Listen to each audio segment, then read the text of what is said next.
Ready to break the link between your Jazzcash and Payoneer accounts? Let's get this done efficiently. First, open your Jazzcash application on your mobile device. Ensure you are logged into the account you wish to disconnect. Once you're on the main dashboard, look for the Profile or Settings option. This is usually found at the top corner of the screen, often represented by a profile icon or a gear symbol.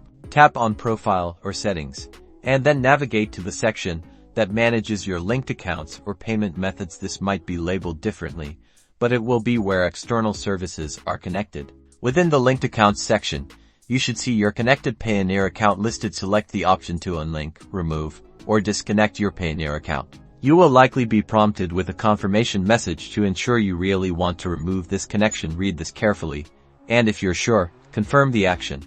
And that's it.